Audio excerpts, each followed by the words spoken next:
मैं आपको बता रहा हूं, नरेंद्र मोदी ने इस मुल्क को गुमराह किया। अपने दाऊदी बोरा भाइयों की ईमानदारी पर हरगिज शक मत करो। नरेंद्र मोदी हमारे इत्तेहाद को कमजोर करना चाहते हैं। अब मोदी इन दाऊदी बोराओं को बदनाम करने के लिए, पूरे देश में पैगाम देने के लिए कि देखो मैं तो 3 साल पहले उनको बिल दिया था। मोदी जी, आप शतरंज की चाल खेल रहे हैं। हम भी जानते हैं शतरंज कैसा खेलना सियासत में।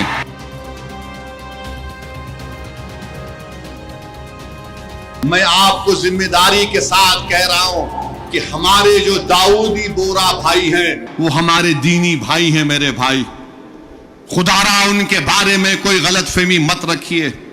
मैं आपको बता रहा हूं, नरेंद्र मोदी ने इस मुल्क को गुमराह किया।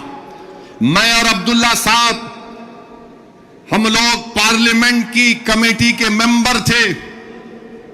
Mr. Abdullah, I am saying to the people of Hyderabad and to the people of India that during the deliberations of the Joint Working Committee, the Bora community had come, Dawoodi Bora community had come to the committee along with King's Counsel, Mr. Salve, Harish Salve, and they had given a representation. You remember, they wanted exclusion from the Waqf Act.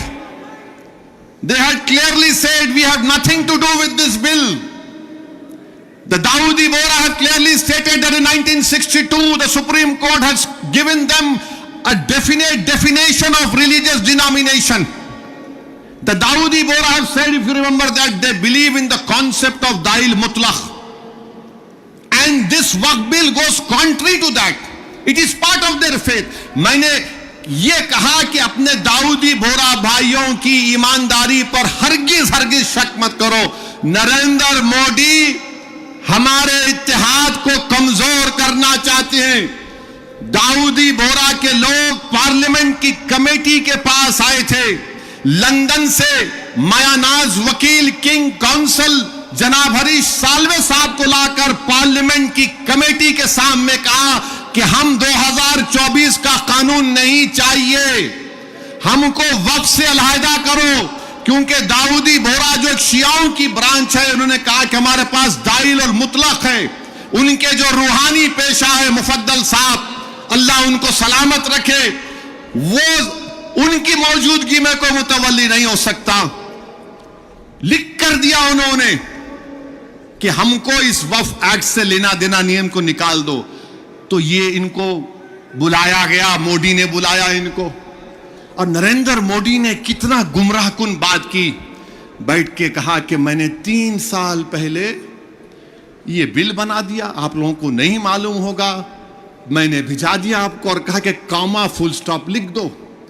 Modi ये पैगाम दे रहे हैं भारत के secular Hindu भाई बहनों को, सिखों को और मुसलमानों को, मैं तो नहीं लाया है बिल, ये तो ये लोग बोल के लाया मैं। आप समझ रहे हमारी बात को? और हम जब कमेटी में थे, हम मिनिस्ट्री ऑफ माइनॉरिटी अफेयर से पूछे कि कानून तुम क्यों लाए, क्या तुमने मुसलमानों से बातचीत की, क्या तुमने इस बिल के बारे में बात की? एक वर्ड नहीं बोल सके वो लोग। The committee, when called the Ministry of Minority Affairs, they didn't have anything to say. Why did they bring this bill? You are witness to it. अब मोदी इन दाऊदी बोराओं को बदनाम करने के लिए, पूरे देश में पैगाम देने के लिए कि देखो मैं तो 3 साल पहले उनको बिल दिया था। मेरे भाई, ये साजिश है हमारे इत्तेहाद को कमजोर करने के लिए। मोदी जी, आप शतरंज की चाल खेल रहे हैं। हम भी जानते हैं शतरंज कैसा खेलना सियासत में। डॉक्यूमेंट्स है, आज मैं एक्स पर, सोशल मीडिया पर डॉक्यूमेंट्स डाल दिया हूं। दाऊदी बोरा लोगों ने कमेटी को दिया, वो 1924 से कह रहे हैं कि हमको वक्फ कानून में मत रखो, क्योंकि हमारा जो जूरिस्प्रूडेंस है, हमारा जो फिक्र है, वो दाइल मुतलक के ऊपर है। तो आपसे अपील कर रहा हूं कि अपने दिमाग में 1% भी दाऊदी बोरा हमारे दीनी भाइयों के खिलाफ कोई शक मत करिए। वो तो नहीं चाह रहे थे, इनको तो पप्पा जी बुला के बोल दिए आपको वजह से करा मैं। अब चौथी बात यह है, बीजेपी वाले बोल रहे इसमें सब कुछ है, मुसलमानों का फायदा है, औरतों का फायदा है। आज से थोड़े दिन पहले हैदराबाद में फतेह दरवाजे पे एक चालाक आदमी था, लगता है उन्हें भी मोदी जी की शागिर्दी में निकला सो था। उन्हें क्या बोला, आप मेरे पास आओ, जिसके सर टकले हैं मैं दवा देता हूं, बाल उग जाते। लाइन लग गई वहां पे, लगा दगा दवा लगा, बाल उगते। अब पब्लिक बेचारी, तो मोदी जी भी यही बोल रहे, दवा ले लो सब चीज ठीक हो जाती। इनकी दवा नहीं है, ये दवा मौत है। ये दवा नहीं दे रहे, मौत का पैगाम दे रहे हैं। ये वक्फ को छीनने के लिए ला रहे हैं।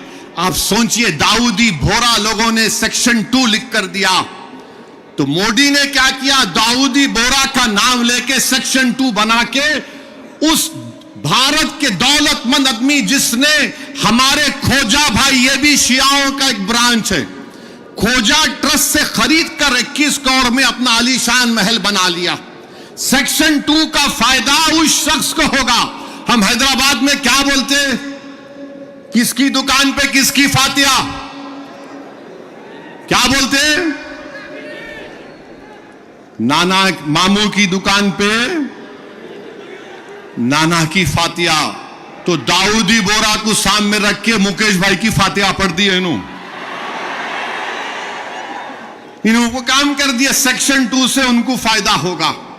तो आपको और हमको मुत्तहिद रहना है, शिया सुन्नी इत्तेहाद को मजबूत रखना है। आप शिया सुन्नी इत्तेहाद को मजबूत रखेंगे ना मेरे भाई, या all India Muslim personal board के प्लेटफॉर्म पर शिया भी है, सुन्नी भी है। यह पैगाम मुस्लिम पर्सनल बोर्ड देता है कि हम अपने इत्तेहाद को मजबूत रखें। दाऊदी बोहरा को मोदी धोखा दे दिए, उनके नाम को इस्तेमाल करके मुकेश भाई को बोले लो गुलाब जामुन खाओ एंड बी हैप्पी। उनके अच्छे दिन आ गए। तो मेरे अजीज दोस्तों और बुजुर्गों, छठी बात आपसे अर्ज करना चाह रहा था वो ये है कि सदर साहब ने बहुत सी बातें आपके सामने रख दी कि सुप्रीम कोर्ट ने रिलीफ दिया है, मगर आज भी हम वक्फ की जायदाद को खो रहे हैं। लिमिटेशन एक्ट अप्लाई हो गया, जो 12 साल से काबिज है वो मालिक बन रहा है। 6 महीने के अंदर पोर्टल पर चढ़ाना है, नहीं चढ़ाए तो वक्फ से चले जाएगा। वक्फ इवैक्यू प्रॉपर्टीज निकल गई हमारे हाथ से। 100 एकड़ जमीन है पंजाब हरियाणा में, जो आज गवर्नमेंट उस पर काबिज हो चुकी है। रिपोर्ट आई कि उत्तर प्रदेश में 500 से ज्यादा वक्फ प्रॉपर्टीज को उत्तर प्रदेश की सरकार ने गवर्नमेंट की प्रॉपर्टी डिक्लेयर कर दिया। तो मेरे अजीज दोस्तों और बुजुर्गों, और इसमें एक है, वक्फ औलाद अब नहीं कर सकेंगे आप। वक्फ औलाद के बारे में कह रहे हैं कि बच्ची का शेर मार के कोई वक्फ औलाद नहीं कर सकता। अरे मैं अल्लाह को दे रहा हूं, अपने बेटे बेटी को मालिक नहीं बना रहा हूं। क्या यह बात सच नहीं है प्रधानमंत्री जी कि हिंदू सेल्फ एक्वायर्ड प्रॉपर्टी में एक हमारा हिंदू भाई अपने विल के जरिए अपनी एक औलाद को या मोहल्ले में किसी को पूरी प्रॉपर्टी दे सकता है, मगर मुसलमान 1/3 से ज्यादा अपनी किसी औलाद को प्रॉपर्टी नहीं दे सकता।